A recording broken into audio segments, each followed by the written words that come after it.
Yan, good morning mga idol. Good morning. Ito naman pumuli ang inyong lingkod, si Boyet, ay muling bumabati ng isa magandang umaga. Pero mga idol, ang paksa ng ating tatalakayin ay tungkol pa rin sa napapanahong issue dito mga nakaraang halalan. Alam niyo ba mga idol, mga ilang araw na rin o linggo ang nakalipas mula nang matapos ang halalan, patuloy pa rin ang batikos ng mga tao sa Iglesia ni Cristo tungkol sa mga inendorso dito na kandidato.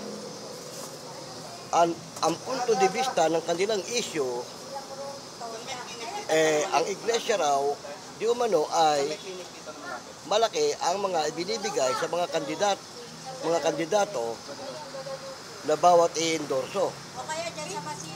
At ayon pa sa kanila, sa mga nambabatikos, talagang kumikita ang Iglesia ni Cristo sa mga ini-endorsong kandidato. Yun nga mga idol, yung paksa ng ating tinatalakay may kaugnayan doon sa nakalipas na eleksyon. At doon sa mga sinasabi nila na malaki binigay sa iglesia ng bawat kandidato, may mga naunang mga kandidato, mga ex-senator, ex-mayor, na nagpapatotoo na wala silang ibinibigay maski isang kusing sa iglesia at hindi nanghihingi ang iglesia o sino pa man mga kinaukulan ng iglesia sa kanila.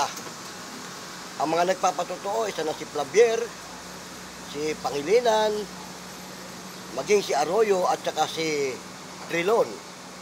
Ngayon din sa mga naging ex-mayor ng Maynila at si Abalos, maraming mga ex-candidate na nagpapatotoo na wala silang ibinibigay maski isang kusing sa Iglesia ni Cristo.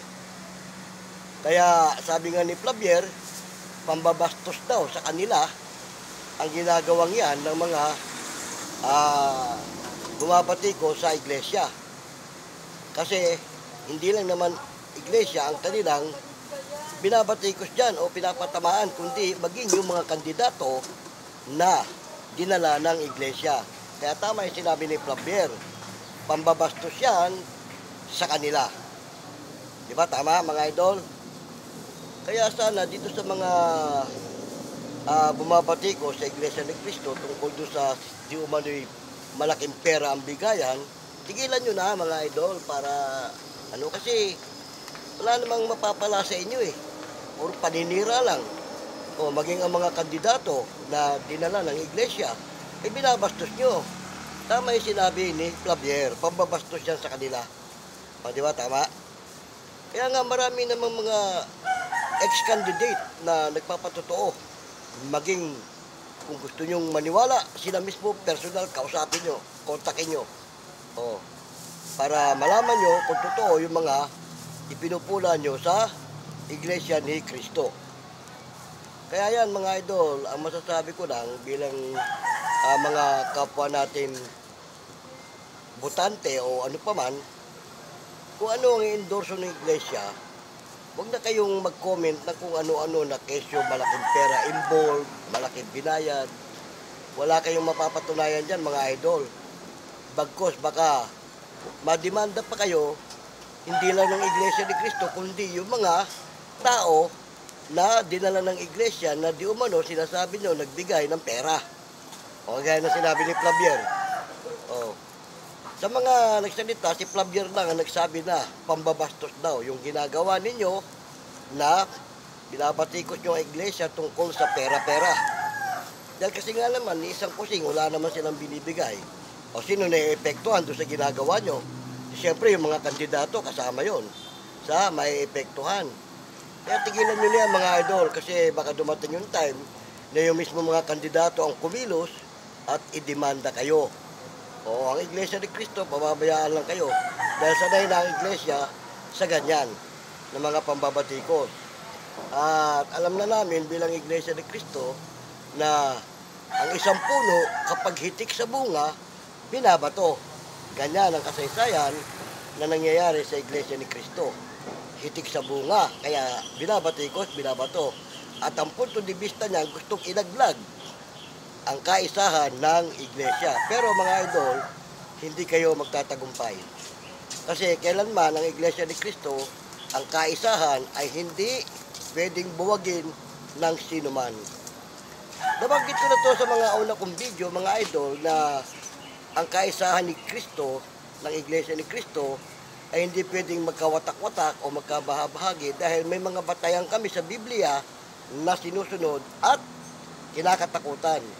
Dahil may mga pangyayari sa Biblia na may mga kaanib noon sa pananampalataya na hindi nakipagkaisa, kasawian ang inabot. At yan ang pangunahing kinakatakutan namin mga Iglesia ni Cristo. Kaya anuman ang pasya ng pamamahala, lalo sa kaisahan, hindi kami tumataliwas. Yan tatandaan nyo mga idol. Kaya doon sa mga bumabatikos, tigilan nyo na yan. Yung mga ano nyo na wala namang katotohanan. Oo. Nabanggit ko na baka mamaya, hindi lang ang Iglesia ni Cristo ang magreklamo at magdemanda sa inyo, kundi maging yung mga kandidato na dinala ng Iglesia. Kapag yan ang kumilos para sa inyo, ay wala lang kung ano mangyayari. Yate alam. Kaya sana naman, wag na. Tigilan nyo na. Kaya ganyan mga idol, napag-uusapan lang naman natin, napagkukwentuhan natin, tinatalakay natin yung issue dahil nga napapanahon. Imagine ilang araw na o linggo ang nakalipas tapos ng Iglesia, patuloy pa rin ang tirada ng mga tao tungkol sa Iglesia, pambabatikos. Hindi natin malaman kung naiingit ba sila dahil kasi pera-pera nga naman ang labanan. Talagang ganun eh. Sabi na nga, nung isang vlogger na nag-vlog ng ganito, ang puno nga naman daw kapag hitik sa bunga, binabato. At doon niya hinalintulan ang Iglesia ni Cristo. Di ba? Tama mga idol? Kaya, kung ako sa inyo mga idol, quiet na lang. Huwag na, tigilan nyo na. Kasi, wala namang ibubungang maganda yung mga pinaggagawa nyo. Parang nanghihikayat lang kayo sa mga tao na papaniwalain nyo sa mga ganung mga estikulasyon. Di ba? Tama mga idol? Ay may mga kandidato na nga na nagpapatotoo eh. Oo, iisa-isahin ko. Una na, si Juan Flavier.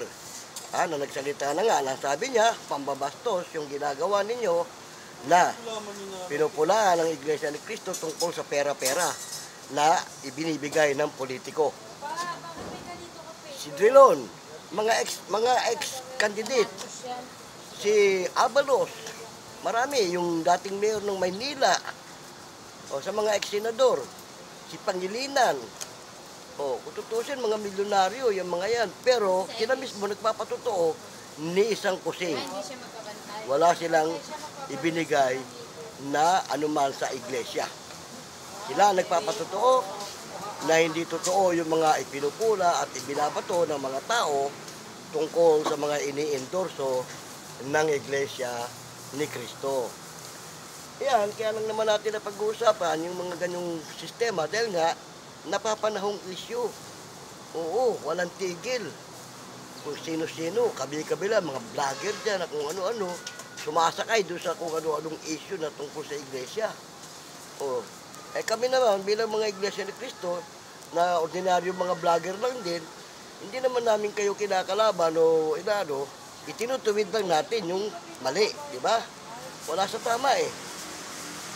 Kaya nga, sana, wag nyo nang sasakyan yung mga issue tungkol sa di umano, pera-pera labanan sa iglesia.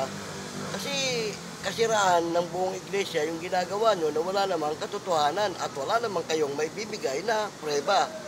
Meron na nga isang vlogger na nagsabi, iharap nyo yung mga tao na nagsasabi na hindi sila bumoto sa kaisahan ng iglesia. Oo, pag may maiharap kayo sa mga kapatid at talagang nakatala o hindi tiwalag, yan, maniniwala kami. At yung mga taong yun, kung totoo man, na sila ay hindi Baliktad. nakipagkaisa sa boto ng iglesia, Baliktarin po. kung yun ay mga aktibong iglesia ni Cristo, matitiwalag yun, mga idol. Oo. At yun, iharap nyo man yun, hindi sasama sa inyo yun para humarap sa katotohanan. Kasi matitiwalag sila kung totoo man yung sinasabi ng mga bumabati ko sa iglesia, na may mga kapatid sa iglesia na hindi nakipagkaisa, sumalungat sa boto. Yan, mga kapatid, kung isa kayo sa mga sinasabi nila na hindi nakipagkaisa, antayin nyo ang kagantihan sa inyo ng ating Ama.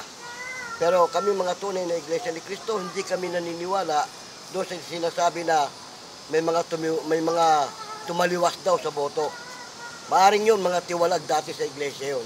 Mga dating iglesia yun na ngayon eh hindi na. Yan. Pero yung mga aktibo na Iglesia ni Cristo, walang haharap sa inyo mga idol para magsabing sila hindi bumoto sa kagustuhan ng iglesia, sa kapasyahan ng iglesia. O, kaya nga, hinahamon sila ng isang vlogger na nagsabi, iharap mo kung sino man yan ng mga iglesia ni Cristo na hindi sumang-ayon sa inindorso ng tagapamahalang pangkalahatan ng iglesia. O, maski ako sinasabi ko sa inyo, mga idol, mag-vlog kayo, iharap nyo yung mga tao sa pagbablog nyo na sinasabi yung iglesia ni Cristo, banggitin yung mga pangalan at sigurado kung nakatalayan, nasabi ko na, matitiwalag. Oo. At kung totoong iglesia ni Cristo yan, di kayatin nyo man yan, hindi yan. Haharap sa inyo. Oo, para patunayan na sila ay hindi nakipagkaisa. Dahil ang kapalit yan, pagkatapos nun, 99.9 kung saan man lokal sila nakatala, matitiwalag ang mga yan. At yan ang kinakatakutan namin mga idol bilang iglesia ni Cristo, yung matitiwalag. Bakit? Mas madaling pumasok sa iglesia yung dudukrinahan ka pa lang. Aaralan ka ng leksyon. Kesa doon sa dati ka ng iglesia na matitiwalag ka, napakahirap magbalik loob ngayon. At pag minamalas-malas ka, dadatnan ka ng paghuhukom, baka hindi ka na makabalik. Napakahirap pa magbalik loob. Yan ang inaayawan at kinakatakutan ng iglesia sa tunay na pangyayari. Kaya walang pwedeng sumalungat. Kasi ang kapalit nun yung, ano mo eh, oh, halimbawa ikaw tunay na iglesia ni Cristo, pagpapalit mo ba sa ganung klaseng boto lang ng iilang tao, yung karapatan mo bilang iglesia ni Cristo, matitiwalag ka? Oh, walang tunay na iglesia ni Cristo, pagpapalit yung kanyang karapatan nang dahil lang sa politika. Oh, totoo yun, minsan tayong mga tao, may sarili tayong kagustuhan. Pero sabi nga sa Biblia, matuto kang itanggi ang iyong sarili. Oo, at sundin mo yung kung ano yung tuntunin at kautusan. Diba? Yan ang hindi kayang kunin ng ibang sekta o ibang relihiyon. Oo. Wala sa kanila yung kaisahan. Kasi nga nakalagay naman sa Biblia yan, yung pagkakabahagi, pagkakampi-kampi. Hindi yan sa Diyos. Oo. Pangit lang sabihin at masakit tanggapin, totoo yun. Hindi sa Diyos. Kaya nung nagdaos ang iglesia nung tinatawag na peace rally, bihira nakipagkaisa doon sa tunay na pangyayari. Yung iba nakilahok lang pero yung pagkakaisa, hindi. Nagpatuloy yung pagkakabaha-bahagi hanggang sa dumating ang eleksyon. At hanggang ngayon, patuloy ang pagkakabaha-bahagi. Kaya sana mga idol, tigilan nyo na yung sistema. O, pag nagpatuloy kayo sa pagkakabahagi, kampi-kampi, malayo ang Diyos sa inyo. Dahil nga, sabi nga sa Biblia, hindi yan sa Diyos. Sa laman at sa diablo. O, di ba? Masakit tanggapin, pangit pakinggan, pero yan ang totoo. Kaya kami mga iglesia ni Cristo, mga idol, hindi nyo kayang sirain ang aming pagkakaisa. Bakit? Ayaw nga naming matitiwalag eh. Nagkapalit lang sa ilang politiko na yan. O, halimbawa, ang kaisahan, sinalungat mo. Ginusto mo yung gusto mo. Halimbawa, 2 tao, ginusto mong iboto sa pansarili mo. O kapalit naman ng pagkakatiwalag mo. Isipin mo yun, napakahirap, magbalik loob. Totoo yan. Maging ang mga idol natin, Iglesia ni Cristo, alam yan. Kaya nga yung napakinggan natin, napanood natin na kapwa natin vlogger, kapatid sa iglesia, sinasabi talaga niya, iharap nyo yung mga taong nagsasabi sa inyo na Iglesia ni Cristo na hindi nakipagkaisa sa boto. Matitiwalag yan. Oo, matik yan, mga idol. Kaya sana, kung hindi naman totoo yung sinasabi nyo ng mga Iglesia ni Cristo yan, wag na kayo magdamay ng iba. Oo, kasi wala rin namang mapapala doon sa gusto nyo mangyari. Di ba? Tama, mga idol?